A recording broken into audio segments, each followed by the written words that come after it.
Imagine waking up to find your husband branded a criminal. Imagine your sister, the one you trusted with your life, standing before you, pregnant, and accusing him of the unthinkable. Who would you believe, the man you vowed to love forever, or the sister who has shared your blood since birth? This is not a story of strangers. This is betrayal written in blood, jealousy dressed as love, and trust shattered in a single night. Tonight, one twin will lose everything.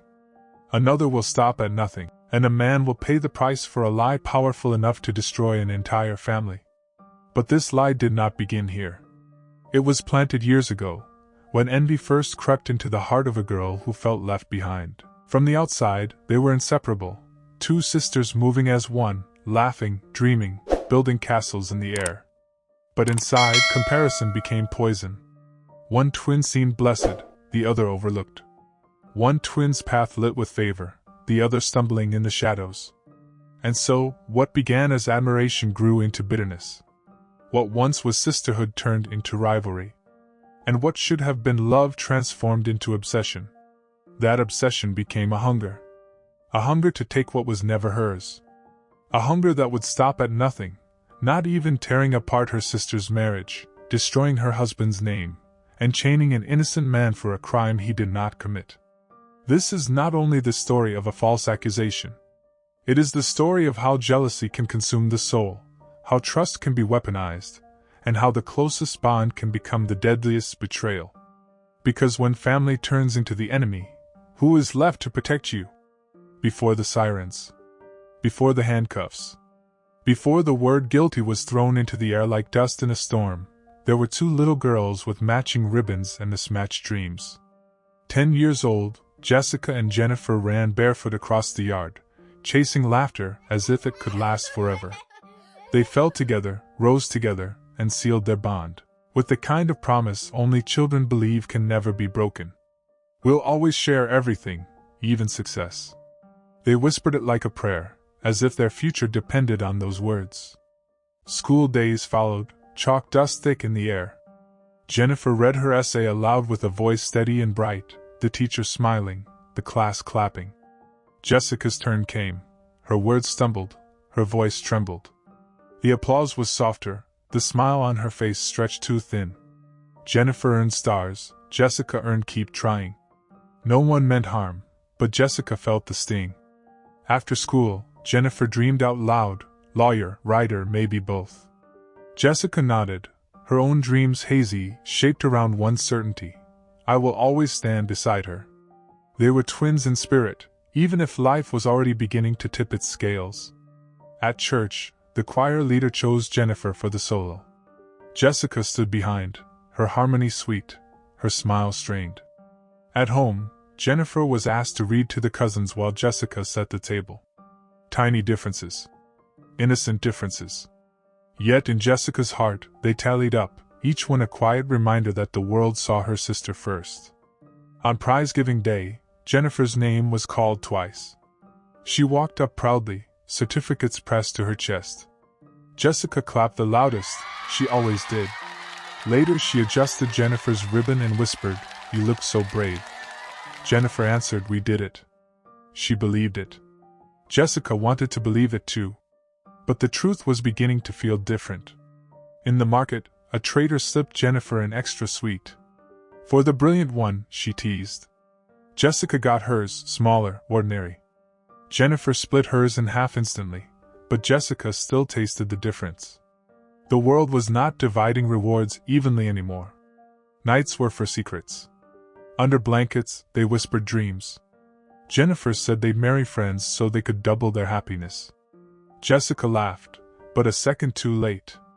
In her chest, a question grew louder. What if happiness isn't something you can share? The years stacked.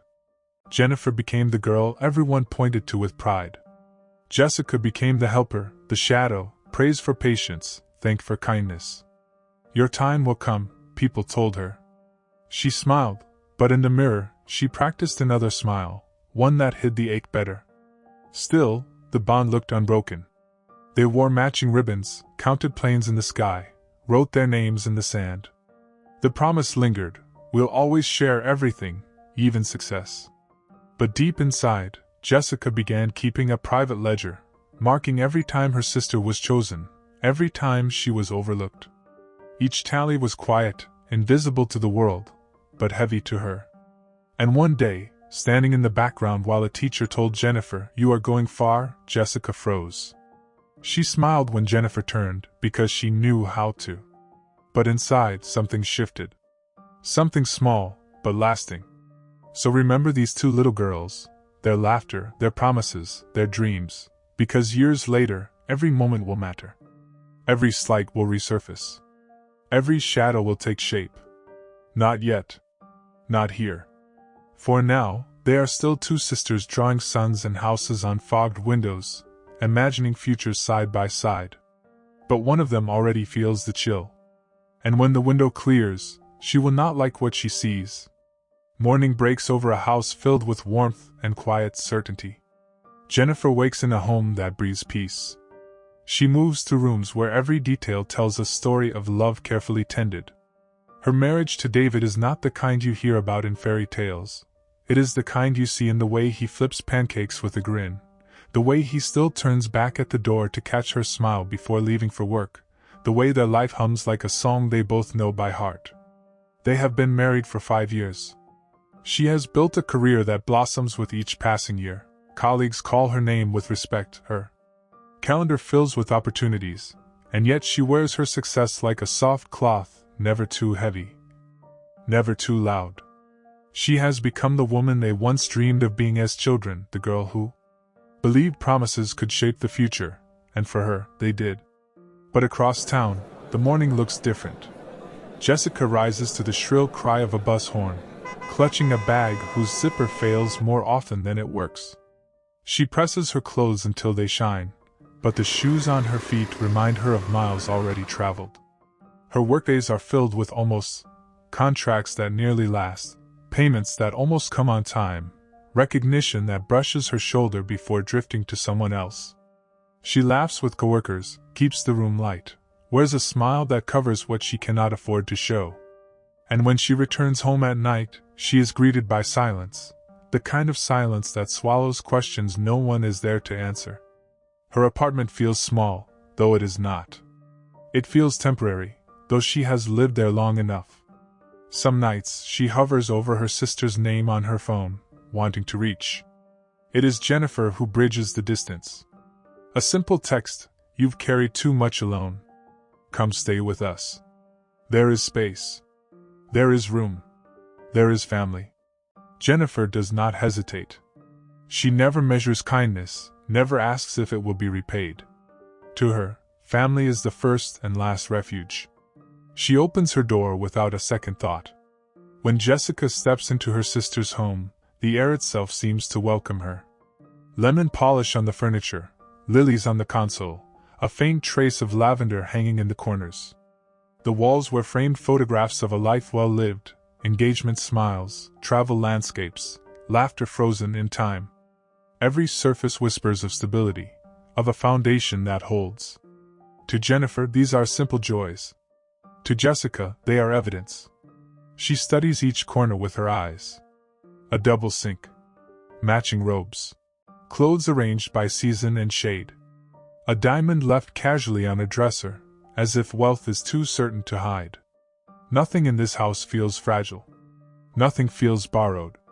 And Jessica, standing in the guest room, feels something tighten inside her chest.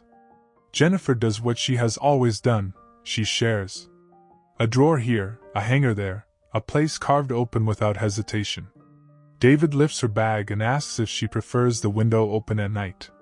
He speaks with the easy warmth of a man whose kindness doesn't need performance. He keeps his distance, respectful but welcoming. He makes space for her without effort, as though it is natural to do so. And that very effortlessness stirs something in Jessica that she does not name, not yet. At dinner, the rhythm returns. Two sisters moving in sync as if the years have not taught them anything different. Stories flow, laughter bubbles, and David's quick humor lands every time. Jennifer's laughter is open, unguarded, the kind that rises from somewhere deep. Jessica laughs too, but inside she is watching. She sees the way his eyes follow Jennifer's words, the way his attention is unwavering. It is not worship, not duty, but something steadier.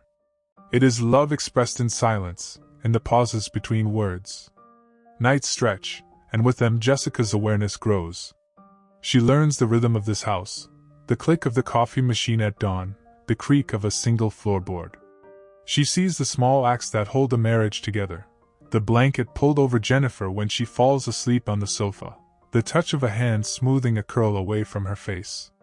These moments are quiet, easy to miss. But Jessica sees them, and she cannot unsee them. They replay in her mind, each repetition sharpening the edges of her longing. And so envy, once a seed planted in childhood, now finds fertile ground. Where once she compared report cards and ribbons, now she compares homes and husbands. Where once she dreamed of standing beside her sister in everything, now she dreams of standing in her sister's place. She reminds herself of their vow: we'll always share everything, even success. But this vow no longer feels like comfort. It feels like a promise broken. Because Jennifer has everything, and Jessica is left with scraps. Still, Jennifer sees none of it. To her, Jessica's presence is nothing but joy. She talks with her late into the night, asks about her hopes, encourages her steps.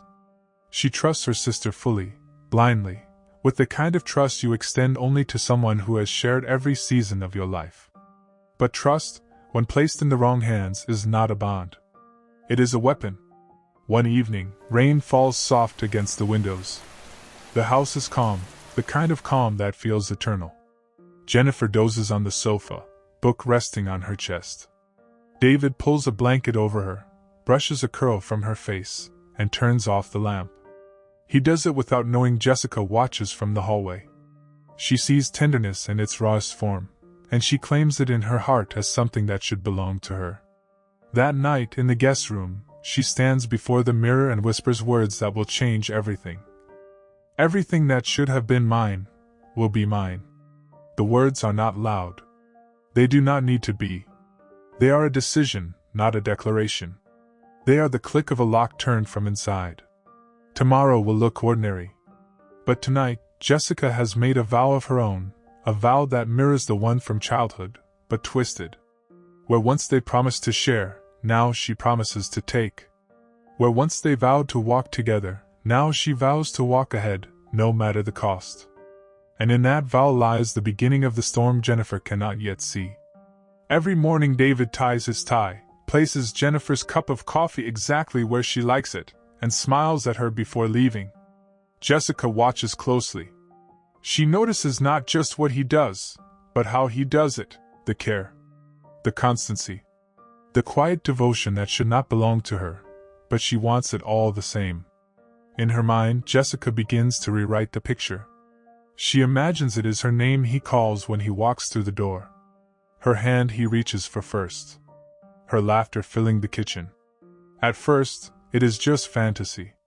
But fantasies repeated often enough begin to look like possibilities. She decides to test the ground. Jennifer works late one evening, and Jessica cooks dinner instead. When David walks in, the air is thick with spices. He is surprised, even grateful. He thanks her sincerely. But when Jennifer returns, he instinctively sets aside the best piece of chicken for his wife.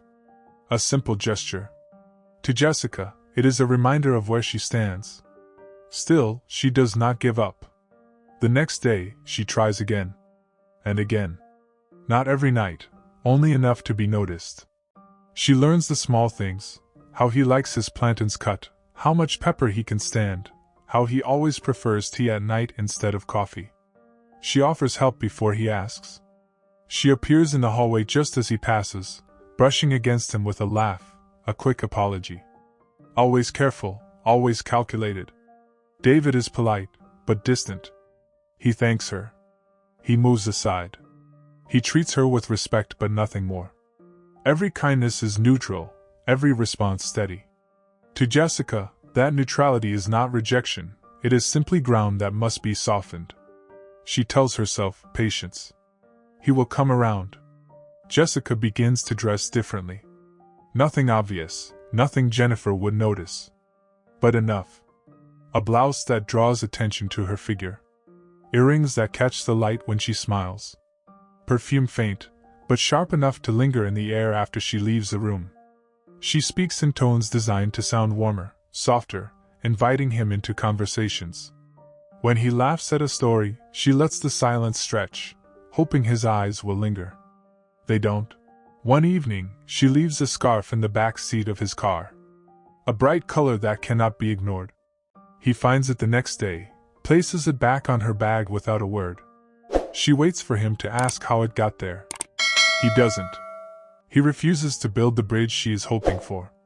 Another time, she shares a memory of her and Jennifer from childhood, how they once pretended to be each other for a day. David smiles, genuinely entertained, but his answer is sharp in its simplicity. You two have always been close. That's a blessing. He sends the story back where it belongs, between sisters. Not between him and her. Each time he sets a boundary, Jessica feels the sting. But she does not stop. In her heart, every refusal only feeds her determination. Every polite distance becomes a challenge.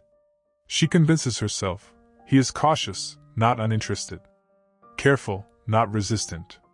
She believes his loyalty is a wall, but walls can be climbed. Jennifer notices nothing. She trusts both of them completely. She confides in Jessica about her stress at work, unaware her sister is memorizing every detail, using it to appear even more helpful. Jessica positions herself as the perfect support, the perfect listener, the one always ready to step in when Jennifer is too busy. And each time David sees Jessica helping, she imagines his gratitude shifting, little by little, into affection. But David remains unshaken. One night, while Jennifer sleeps, Jessica lingers in the kitchen as David makes tea. She leans closer than she should and says softly, "Some people are lucky to be loved the way you love her." He looks at her, not harsh, not suspicious, simply clear. "I am lucky to love her," he replies, and hands her a cup of tea without waiting for an answer. His words cut sharper than anger. He closes the door she is trying so hard to open. The fantasy is no longer enough. She doesn't just want what her sister has, she feels she deserves it. She tells herself Jennifer's blessings should have been shared, should have been hers. She convinces herself that destiny owes her this life. Every rejection becomes fuel. Every boundary David sets becomes a reason to push harder. She begins to think not of winning his affection slowly, but of forcing the world to bend. The thought creeps in, if he will not choose me, then I will make him mine another way. She whispers to her reflection, steady and cold, be patient. Very soon. From that moment, her obsession is no longer silent fantasy. It becomes a mission. And missions, unlike fantasies, demand action. The house is quiet. Jennifer had gone to visit their mother. David is home, finishing up a report on his laptop. The light from the lamp pools around him, steady and warm. Jessica lingers in the hallway, watching. Her pulse quickens. The voice in her head whispers that this is the moment. She steps forward, carefully rehearsed words trembling on her tongue. "David," she begins, her tone softer than usual, almost fragile. He looks up, surprised but calm. She moves closer, heart pounding. "There's something I need to say, something I've been carrying for too long." He sets his laptop aside, giving her his full attention, the way he always does. That attention alone feels like fire to her. "You've always been kind," she continues. "Always steady. Always everything I ever wanted. I can't hide it anymore. I love you." The words hang in the air like thunder after lightning. For a long moment David does not move. His eyes search hers, not with desire, not with hesitation, but with a heavy disappointment that stings more than anger. Finally he speaks. His voice is firm, low, unshakable. "Jessica, you are my wife's sister. Respect yourself." The rejection slices through her. Not just the refusal of her love, but the quiet authority with which he says it, as if the conversation itself should never have existed. She forces a smile, tries to laugh it off as a joke, but he doesn't return the smile. He picks up his laptop again, ends the moment without another word. In her chest something twists. Humiliation sharpens into fury. But fury is not the same as defeat. Days later, another chance arrives. Jennifer is delayed at work, and the house again belongs to Jessica and David alone. This time, she is deliberate. A dress that clings in the right places. Perfume sharper, sweeter. She moves around him with practiced grace, brushing past him in the kitchen, letting her hand rest a heartbeat too long on his shoulder. He stiffens. "Jessica," he warns. She ignores the warning. Her voice lowers. "You don't have to pretend. I see it in your eyes. You feel it too." She leans closer, her breath brushing his neck, her hand trailing dangerously near his arm. For the briefest second, David falters. Not in desire, but in the weight of the situation. His body tightens, his breath catches, not because he wants her, but because he knows how close disaster is. Then he pulls back sharply, as if waking from a dream. He pushes her hand away, voice like stone. "Enough." Silence slams down between them. Jessica's face hardens. For the first time, he sees not just desperation, but threat in her eyes. That night, when Jennifer returns, David paces their bedroom. He tells her carefully that she must watch Jessica. He says her sister has been acting strangely, that she crosses boundaries no sister should. His voice is steady, but there's urgency beneath it. Jennifer listens, but her heart resists. She shakes her head, her eyes pleading for him to understand. "David, she's my sister. She's been through so much. She needs us. Don't misjudge her. She is family." He tries again. "Jennifer, I'm serious. You don't see her the way I do. She—" But Jennifer interrupts gently, her voice soft but firm. "She would never do something to hurt us. She might be struggling, but she is my blood. Please, trust me on this." And so the conversation ends with no resolution. The door closes, and with it, David's warning drifts into silence. In her room, Jessica stares into the mirror. Her reflection glares back, painted with humiliation and rage. Twice she reached, twice he rejected her. She whispers to her reflection, voice low, trembling with venom, "If you won't love me willingly, then I'll make sure you lose everything." Her vow is not shouted. It doesn't need to be. It is calm, cold, deliberate. A promise to herself, a threat to them. From this moment, her obsession is no longer hidden. It is sharpened into a weapon. She no longer imagines winning David's love, she imagines destroying his life, tearing apart his marriage, shattering everything Jennifer treasures. And as she lies down that night, her smile is thin, her eyes burning with a certainty Jennifer cannot see. The storm has begun. And this time, it will not stop until every bond of trust is broken. Jessica has already crossed the line in her heart.